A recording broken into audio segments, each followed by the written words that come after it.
Okay, this is take 2 of about 9 minutes of rambling because Tenacity apparently couldn't get exclusive access to my microphone.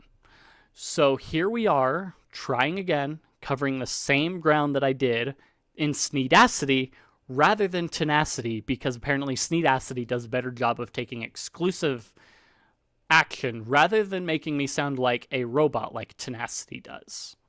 So for those of you that pay attention to my normal upload times, you'll notice that Friday was a bit earlier than normal by about 12 hours. And that is because of the plans that I had for the weekend.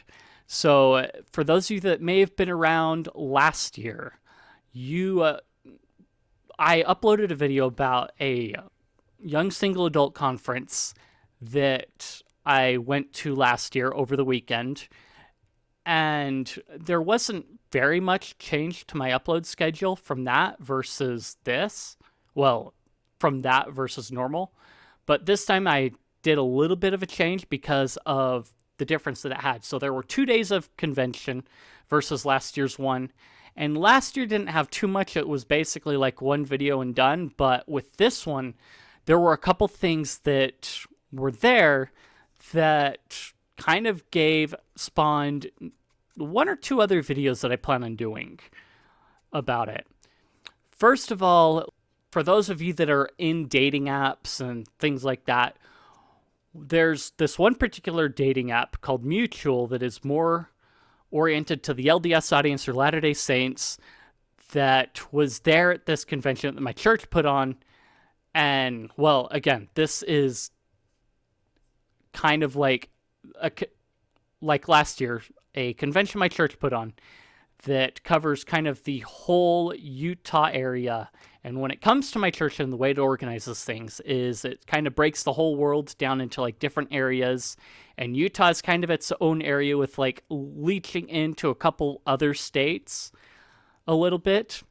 But yeah, so the whole Utah area basically gathered in Salt Lake as much as possible, all the young single adults in that area.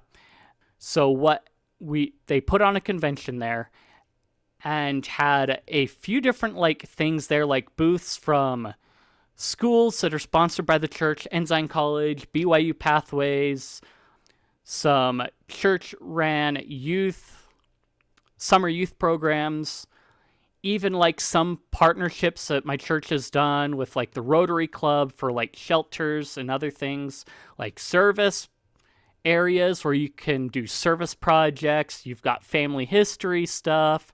So like learning about different cultures in your family history, doing different activities and things like that. And the big notable thing is food trucks.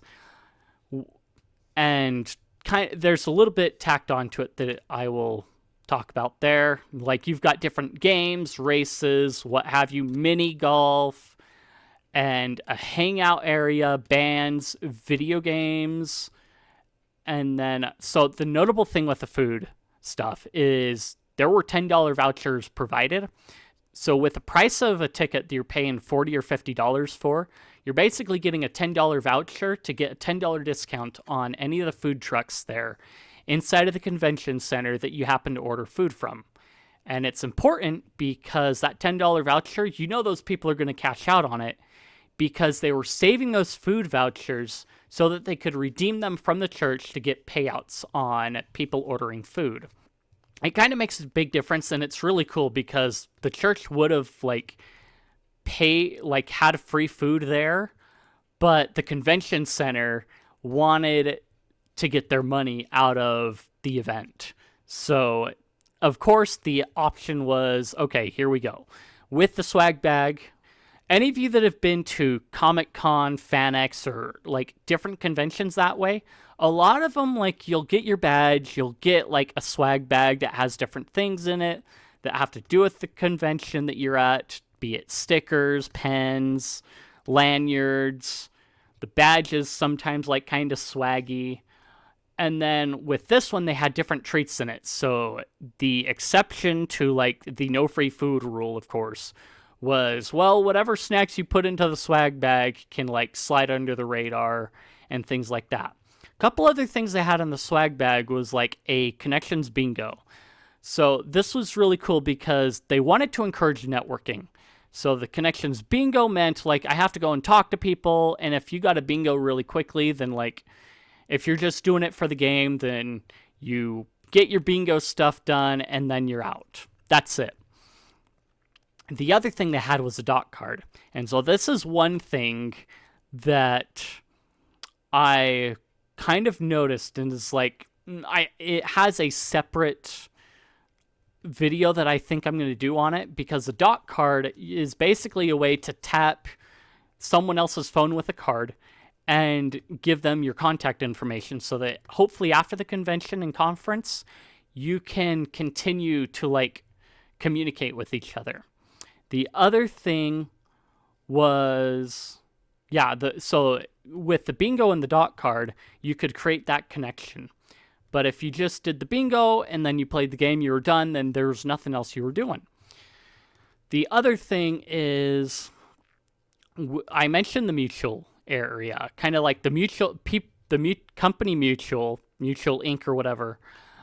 They were there and they had their own little area, their mix and mingle area. They had like different date things, like you could put together a date night bag. So like you write date ideas onto a few big old popsicle sticks or whatever, and then put it into a bag, take the bag with you, and then you've got a bunch of date ideas that you don't have to think too hard about. The other thing was the mix and mingle area. They set up a bunch of cushy seating so that people could sit in a circle and like mingle with each other. And then they had boards where you could put your name and number and hopefully have someone shoot a text. That's another one that like I'm looking at as like doc card, and that could be combined into one video or like two separate videos. And so there's a lot of like things like, so this conference gave me a few more ideas for videos that I can expand on with those two particulars on it. But other than that, there was like a bunch of interesting things. So I brought my Pixel 5 that has Wiggle Wi-Fi on it with me because I wanted to I was thinking of doing some like scanning while I was wandering around the convention center. So I've actually got a few pictures that I've probably been popping up by now. And you've got a notable walkover area like around it. So you could do like a whole circuit around the Salt Palace Convention Center.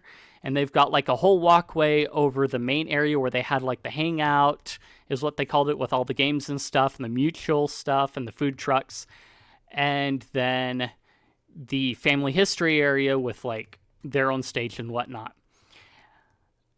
And you can see like different points to where it's like you can literally look down at the stage where they had bands performing over the video game area, and you had like a really good close view of what was going on there.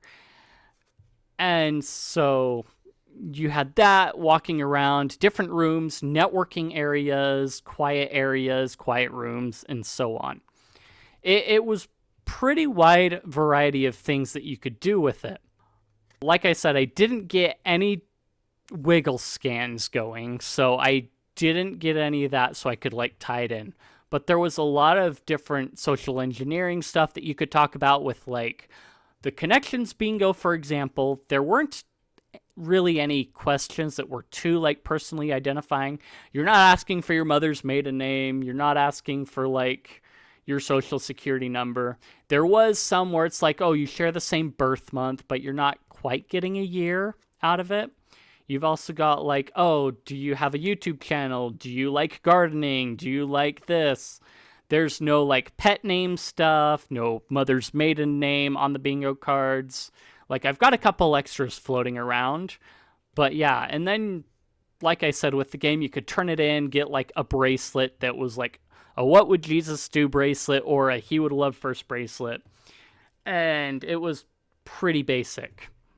On top of that, there was like signing like breaking the Guinness World Record for the most contributions to a greeting card. So for like our Prophet President Russell M. Nelson's 100th birthday, everybody like signed on to this like big old chunky card. They broke the world record with by over 10,000 in-person contributions, and then like 83,000 virtual contributions. And then you're also like over doubling the previous world record of most participants in a speed dating event. So it was like 934 previously for a speed dating event. This one broke it at 2,060. So that may be a world record that's held on to for a while. But yeah, like big things like that. Again, like not too many things to where it is. Like obviously the speed dating, you could have like used the dot card to like keep things going if you were interested in that. But there was a lot there that was pretty interesting. One note on the video game section. So like, of course, being a church event, the only two games you had were Mario Kart and Super Smash Bros. And Bayonetta was obviously not removed from Super Smash Bros. So there is that as a solace. When it comes to the way it worked, it was quite interesting because it's been one of the areas where I've basically seen no bickering over like playing video games and things like that. No bad mouthing really too much. Everybody was just like there to have fun, even at Smash Bros. And so when one group, like at Mario Kart, was like done and would get up, another group was ready to take their place almost immediately or within a few minutes. So it was almost like that B-movie scene where you like see them standing in the middle of the intersection and there's like no traffic jams or nothing going on. Everything is going smooth. That's kind of how it felt to be in that area. I mean, my only gripe is that it was right next to the stage area where the bands were performing, so it was really, really loud. So you had to like yell at people almost when they were asking how it worked there. But yeah, I mean, even in Mario Kart, like people would switch out players, or at Smash Bros, people would switch out players, sit there and watch, and then like switch in and out. So no bickering. Everybody like really just got along. And I guess if you wanted an area to play video games, that's the place to do it at a church event with Latter-day Saints. So, for next year, if you're ever wanting a good experience like that, that's the place to be. One thing that I do need to interject and mention while I was going through the audio and kind of clipping things out is that when I was there, I actually kind of took a different lanyard than what they had. I took my DEF CON 24 lanyard. I even attached an ID card holder to put my dot card in, and the Informer badge that I had from DEF CON 24 when I did Sky Talks. So there were a couple things there. While I was doing the Connections Bingo, there was only one person that asked, like, hey, is that like Korean on your lanyard? What's your lanyard there? And it's like, oh, it's just a DEF CON 24 lanyard, and this, that, and the other. I was trying to see like if anyone would notice and like take a difference, because I had a different lanyard that didn't have like Together in Christ all over it and like 2024 Utah Area YSA Conference and so on, just to see if people would point it out or if they would kind of notice. I mean, it is notable last year I did get attention from like security for the No Lives Matter patch that I have, and I didn't have that this year. I didn't get in trouble with security at all on either of the 2 days that I was there.